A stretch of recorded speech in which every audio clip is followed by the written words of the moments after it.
أعوذ بالله من شرور أنفسنا ومن سيئات أعمالنا من يهده الله فلا مضل له ومن يضلل فلا هادي له أشهد أن لا إله إلا الله وحده لا شريك له وأشهد أن محمدا عبده ورسوله وبعد. Kita sampai syariat para nabi, para rasul. Apakah otomatis menjadi syariat kita juga? Ada dua jawaban. Jawaban pertama, ya. Kalau itu merupakan apa kemarin? Merupakan khobar. Tidak mungkin khobar berbeda. Khobar yang Allah turunkan kepada Nabi Idris berbeda dengan khobar yang Allah turunkan kepada Nabi Nuh. Nggak mungkin. Pasti sama. Tidak mungkin Allah turunkan ayat kepada Nabi Adam bahwa aku bersemayam di atas arsy, sementara Allah turunkan kepada Nabi Musa aku ada di mana-mana. Tidak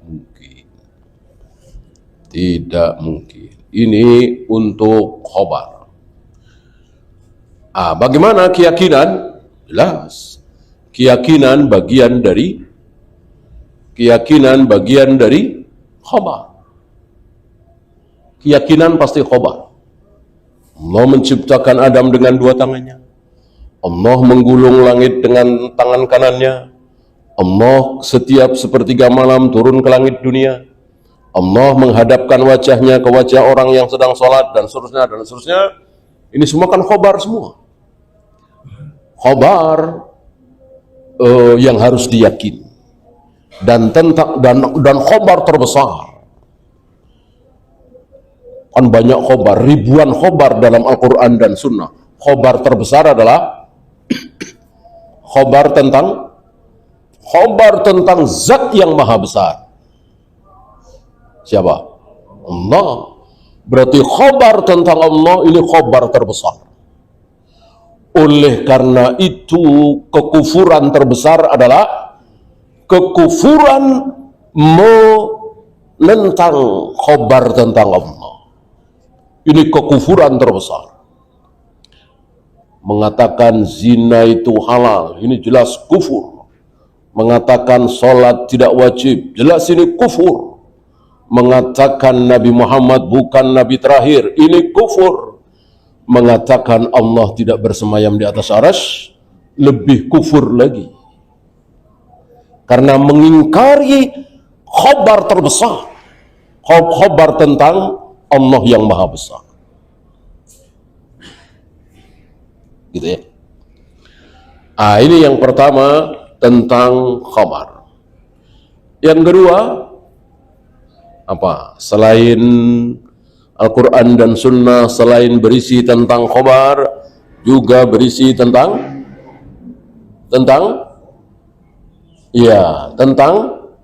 perintah dan larangan, syariat, ahkam, hukum. Untuk yang kedua ini, apakah syariat para nabi, para rasul otomatis menjadi syariat kita? Jawabnya belum tentu. Bisa ya, bisa tidak. Kenapa tidak? Bolehkah kita sujud kepada ibu kita atau ayah kita atau guru kita mengambil dalil bahwa Nabi Yakub bersama istrinya, bersama 11 anaknya sujud kepada Nabi Yusuf? Waktu itu mereka ber-11, 12, 13 ya. Mereka ber-13 belum tahu kalau itu adalah Yusuf. anaknya atau adiknya dari yang 11. Bahkan sampai zaman Nabi Isa, menghormati manusia, mungkin ayah, mungkin ibu, mungkin guru, mungkin pejabat, mungkin nabi, rasul, dengan cara sujud. Bolehkah? Boleh, sampai zaman Nabi Isa. Oleh karena itu Mu'adz bin Jabal sepulang dari Yaman, karena di Yaman itu hampir menjadi pemandangan sehari-hari. Asal ketemu pendeta sujud, ketemu pastor sujud, bukan menyembah. Tidak ada niat menyembah sama sekali, tapi menghormati. Kalau kita ya salaman. Gitu. Kalau kaum tertentu sungkem mungkin, atau cium tangan. Kan niatnya bukan menyembah. Tapi kan sudah dilarang. Gitu ya. Apakah boleh? Ya tentu tidak boleh, karena sudah dimansuh. Sudah dimansuh oleh syariat Islam. Artinya berbeda. Ya. Kalau tidak berbeda, kalau tidak ada ayat atau dalil yang melarang, maka kembali ke hukum asal. Hukum asal boleh. Boleh. Ambil contoh misalnya ketika Nabi Israel berpesan kepada anak-anaknya. Nabi Yakub berpesan kepada anak-anaknya ketika mereka bersebelas masuk ke Mesir untuk mencari makanan. Ditukarkan dengan, ini cerita panjang ya, musim paceklik yang luar biasa. Nabi Israel berpesan, la tadkhulu min babi wahidin wadkhulu min abwabin mutafarriqah. Jangan sekali-kali kalian masuk Mesir bergerombol dari satu pintu, satu jalan, jangan. Tapi masuklah min abwabin mutafarriqah, berpencar. Mungkin dua, di sini satu, di sini dua. Gitu. Kenapa? Karena Nabi Israel khawatir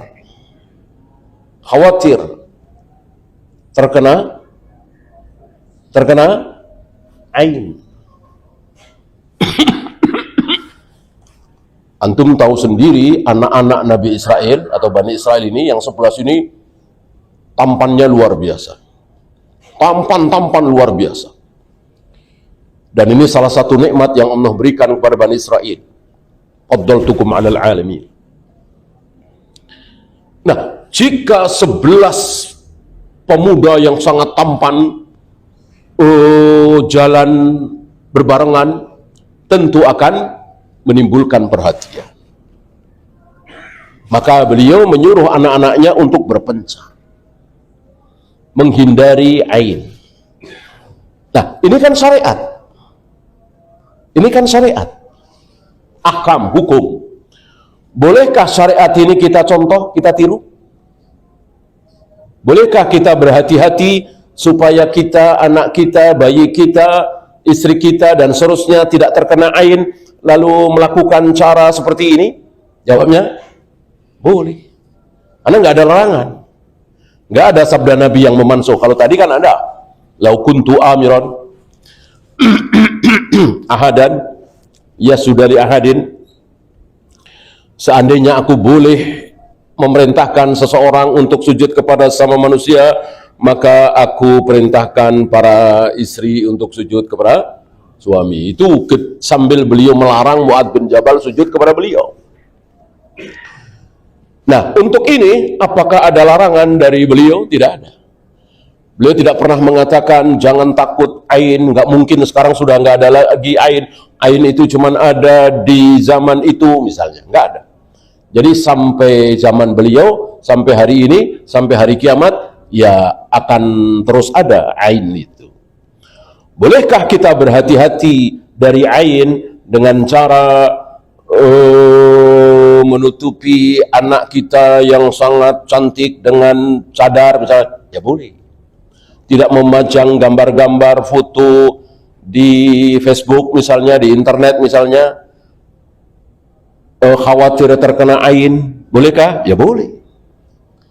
Bolehkah misalnya anak-anak kita atau murid-murid kita kebetulan tampan-tampan, cantik-cantik, kemudian berpencar seperti tadi? Boleh.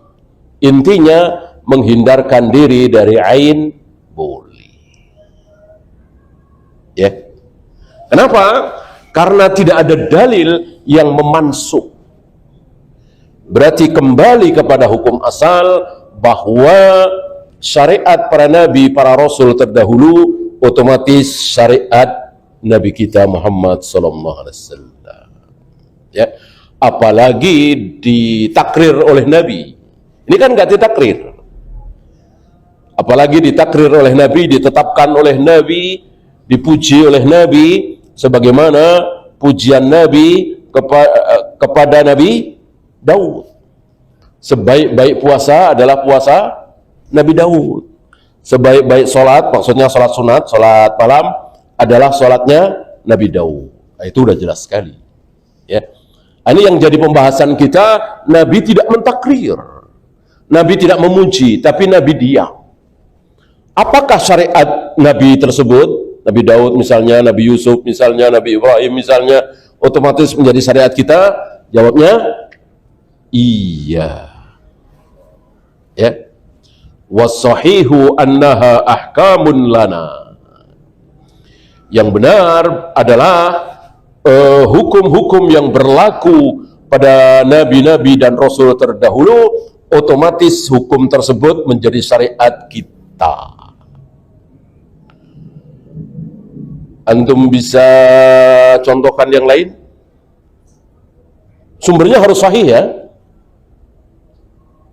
Nggak boleh di luar Al-Quran dan Sunnah. Kalau Israiliyat ada di Taurat Injil, ya nggak boleh. Nggak boleh. Ya. Oh, ini ada di Injil. Tertulis bahwa Nabi Isa puasa, Nabi Musa puasa tiap hari Ahad misalnya. Nggak bisa. Nggak bisa. Harus Al-Quran dan Sunnah. Sunnah pun yang sahih.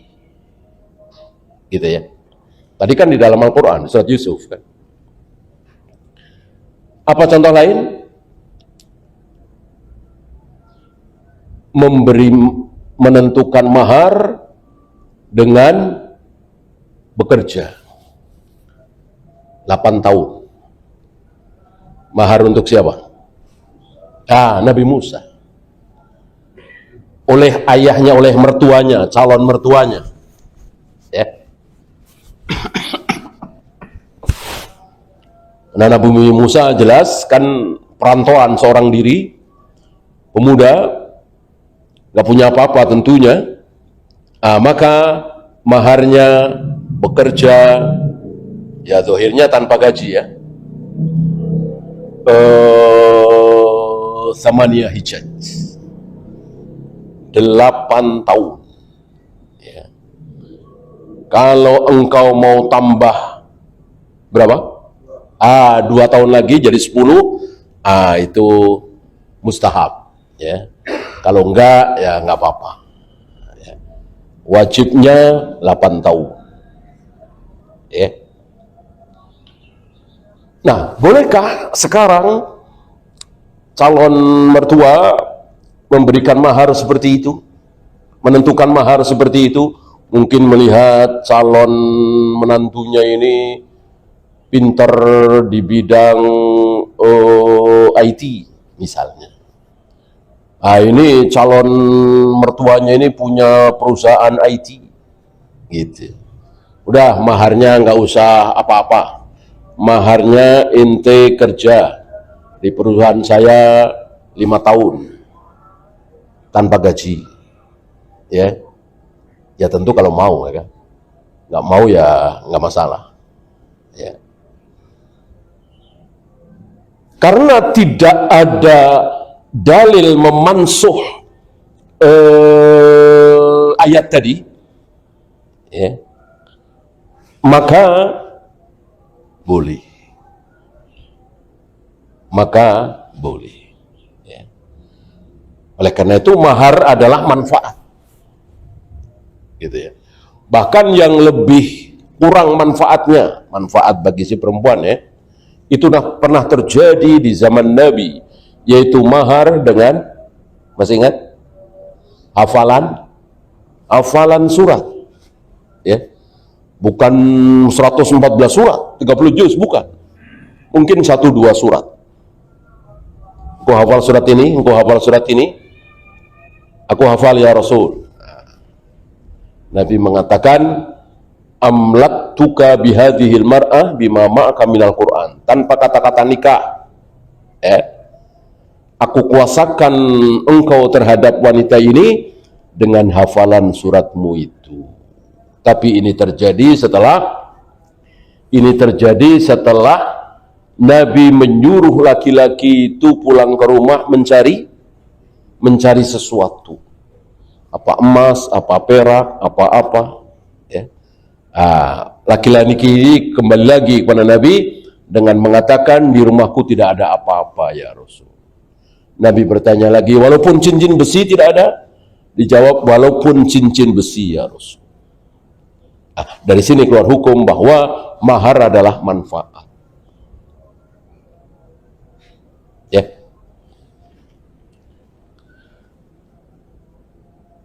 Apalagi?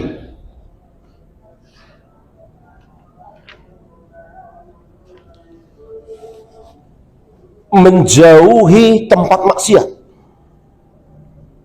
Ya.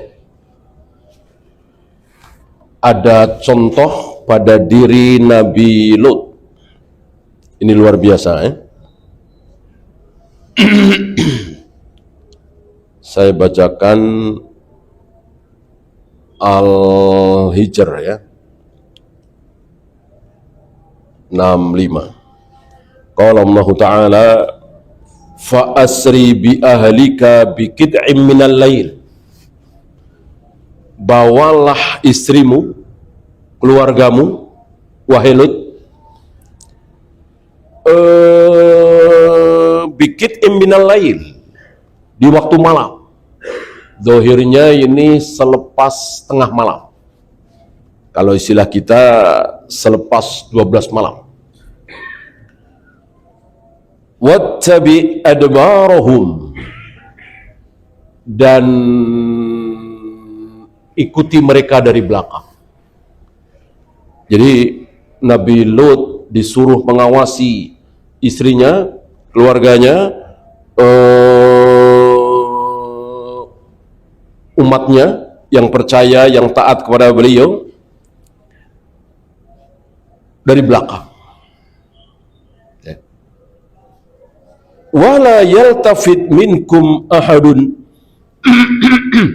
jangan sekali-kali ada di antara kalian yang menoleh ke belakang.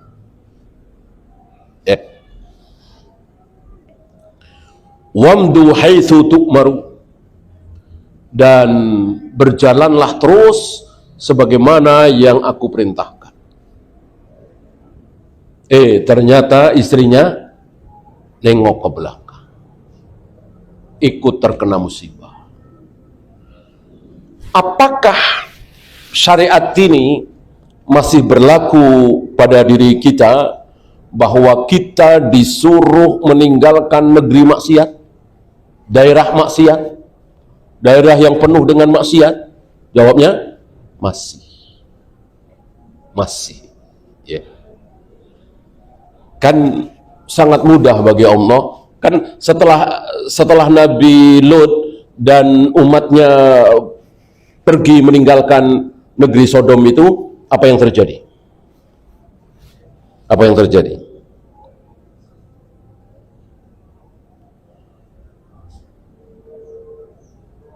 Buminya dibalik dan hujan batu. Sangat mudah bagi Allah untuk memerintahkan kepada batu-batu, wahai batu-batu, hindari kepala dan badan Lut, umatnya, anaknya, sahabatnya, dan saudara, tentu mudah sekali. Mudah sekali. Sebagaimana mudahnya Allah memerintahkan kepada air bah, hindari masjid ini, hindari rumah orang soleh ini. Mudah sekali.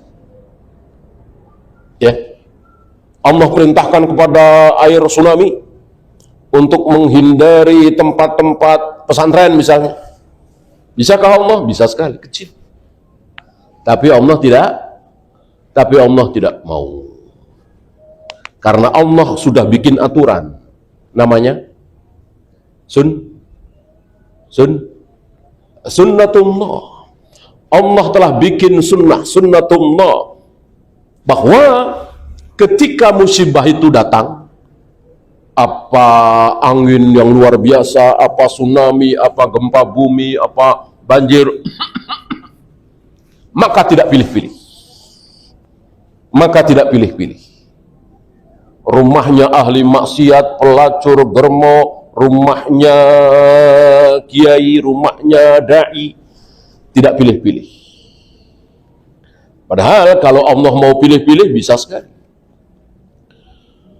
Kalau toh terjadi ada satu rumah reot milik Pak Kiai kok tidak terkena banjir, satu dua. Ya. Secara umum sunnatullah aglabiahnya seperti itu. Semua kena. Ya gereja, ya masjid, ya tempat pelacuran, ya pesantren, kena. Kalau di bawah ya kena, kalau di atas ya enggak, kalau misalnya air. Gitu ya. Maka masih berlaku pada syariat Nabi kita Muhammad SAW bahwa kita disuruh melarikan diri, hijrah dari negeri maksiat. Ya. Semaksiat-maksiat negeri kita, ya antum tahulah ya, di negeri kita yang banyak maksiat dibanding mana, Jepang misalnya, atau Amerika, Inggris, Prancis, lebih maksiat mana? Ya jelas Jepang, Inggris, Prancis, negeri-negeri kafir, suara azan aja tidak boleh menggema kecuali salon dalam.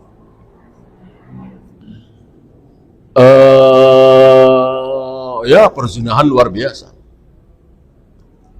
Lafaz Allah jarang disebut, namanya negeri kafir. Nah, disinilah semakin jelas bahwa kita tidak boleh tinggal di negeri kafir. Ya. Semaksiat Jakarta misalnya, atau Bali misalnya, atau mana lagi ya, nggak ada apa-apanya dibanding dengan Jepang, Jerman, Inggris, Prancis. Ya, luar biasa kemaksiatan di sana. Karena kemaksiatan terbesar itu apa? Syirik. Kemaksiatan terbesar kan syirik. Penuh syirik semua sana. Nggak ada yang bertauhid. Kaum muslimin kan minoritas. Ya. Namanya juga negeri kafir. Ya. Satu lagi. Ucapan Nabi Ibrahim kepada Namrud ketika beliau diajak debat tentang Tuhan.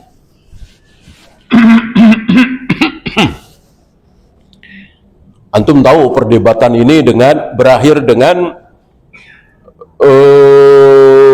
kekalahan si Namrud ini. Kalah telak lah. Nah, para nabi, para rasul, sebagaimana ulama-ulama salaf itu menang di hujjah. Nggak pernah kalah hujjahnya. Kalau senjata pernah, kalau fisik pernah. Maka antum jangan salah faham dengan sabda Nabi, la yadurruhum man khadalahu. Bahwa ahlu sunnah tidak akan pernah dimudorotkan oleh musuh-musuh ahlu sunnah. Antum jangan salah faham dengan mengatakan tidak dimudorotkan gimana. Itu Syekhul Islam Ibn Taimiyah di penjara, keluar masuk penjara 7 kali sampai meninggal di penjara. Bagaimana Imam Ahmad? Apalagi hari ini, mudarat sekali. Ya, ini salah paham. Maksud mudarat di sini bukan fisik, bukan senjata, tapi apa? Hujjah. Belum pernah di muka bumi hujjah ahlu sunnah kalah, belum pernah. Belum pernah. Dan tidak akan pernah kalah sampai hari kiamat. Hujjah ahlu sunnah salafi selalu menang.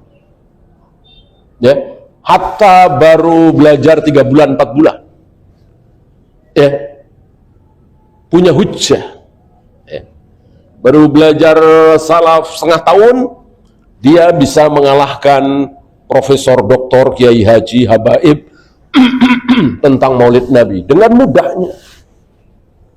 Dengan mudah sekali.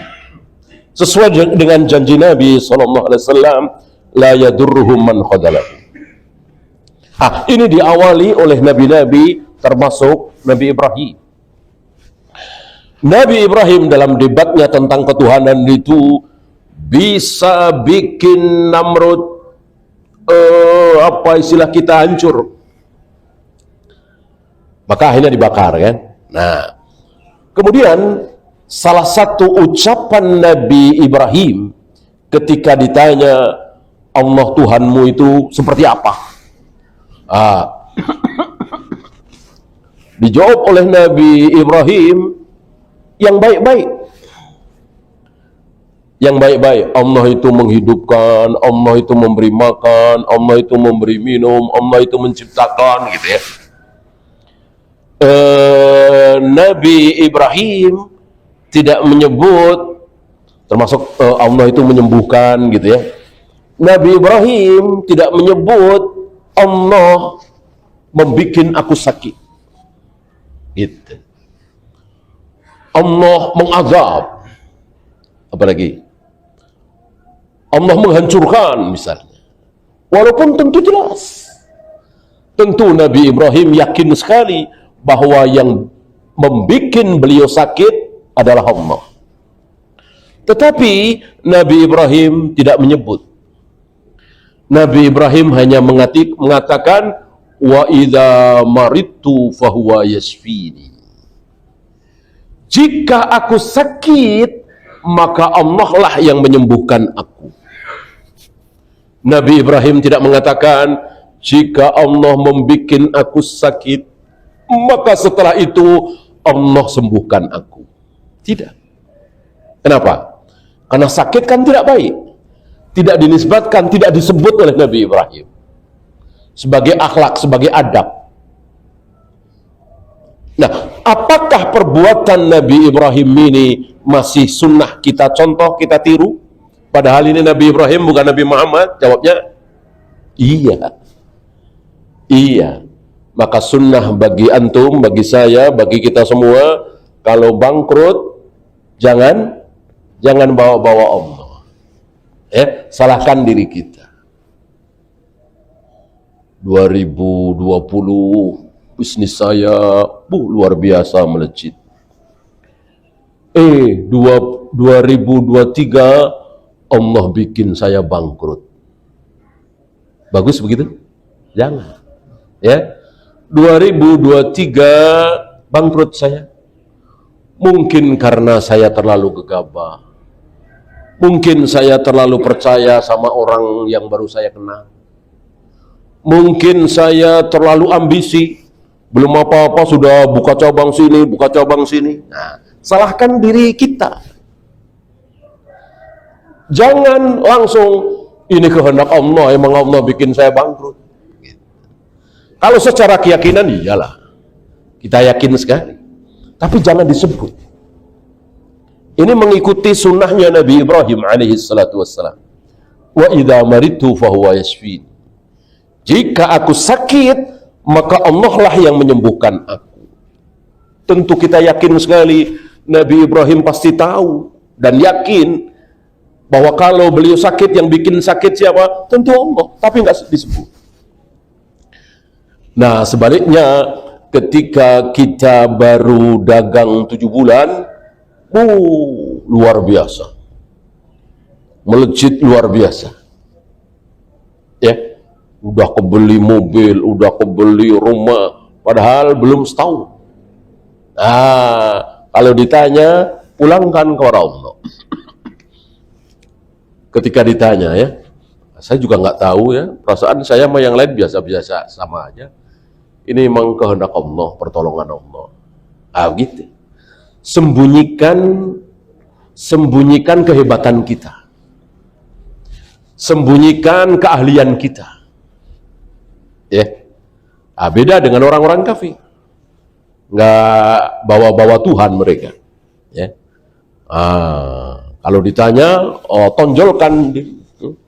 Pertama, saya begini, ya, ulat. Yang kedua, saya nggak mudah percaya sama orang. Ketiga, saya. Sombong. Ya.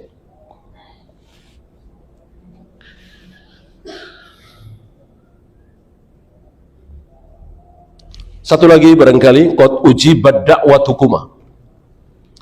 Ketika Nabi Musa dan Nabi Harun berdoa kepada Allah, ya Allah, hancurkanlah Fir'aun dan bala tentaranya. Berdua di situ, Musa dan Harun. Nabi Harun diam saja. Nabi Musa yang berdoa. Nggak lama turun ayat yang berbunyi qad ujibat da'watukuma. Setelah Nabi Musa berdoa itu, Nabi Harun mengucapkan amin. Nggak selang lama turun ayat qad ujibat da'watukuma. Sungguh doa kalian berdua akan aku kabulkan. Padahal yang berdoa berapa orang tadi? Satu, Nabi Musa. Nabi Harun nggak ikut. Ya. Kenapa Allah mengatakan sungguh doa kalian berdua qad ujibat da'watukuma, akan aku kabulkan? Para ulama, dalam hal ini Ibnu Katsir, beristidlal dengan kisah ini bahwa makmum tidak perlu baca Al-Fatihah. Makmum tidak perlu baca Al-Fatihah. Ini seperti yang kita bahas nih. Loh, kok pakai dalil Nabi Musa? Bukankah Nabi kita Nabi Muhammad SAW? Tadi jawabannya. Mau Nabi Musa, mau Nabi Ibrahim, mau Nabi Adam, mau Nabi siapapun, itu kita jadikan dalil. Asal tidak ada mansuh dari Rasulullah SAW. Ya. Kenapa? Ya itu tadi. Jadi ketika kita tidak ikut berdoa, kan imam berdoa tuh, ihdinas siratal mustaqim, tunjukkanlah kepada kami jalan yang lurus, siratal ladzina an'amta alaihim, yaitu jalannya orang-orang yang telah engkau beri nikmat, ghairil maghdubi alaihim, bukan jalannya orang-orang yang engkau murkai, waladdallin, bukan jalannya orang-orang Nasrani. Teksnya kan seperti itu. Kalau maksudnya adalah, ya Allah, berikanlah hidayah kepada kami seperti apa jalannya Rasul dan para sahabat, bukan jalannya orang-orang Yahudi, bukan jalannya orang-orang Nasrani. Lalu kita para makmum mengucapkan amin. Maka Allah sudah menganggap kita para makmum ikut berdoa, ikut membaca Al-Fatihah. Ya, ini dijadikan dalil oleh para ulama yang berpendapat bahwa makmum tidak perlu baca Al-Fatihah. Ya. Walaupun di sini masih ada khilaf, tapi sepertinya ini yang rajih. Ada pertanyaan?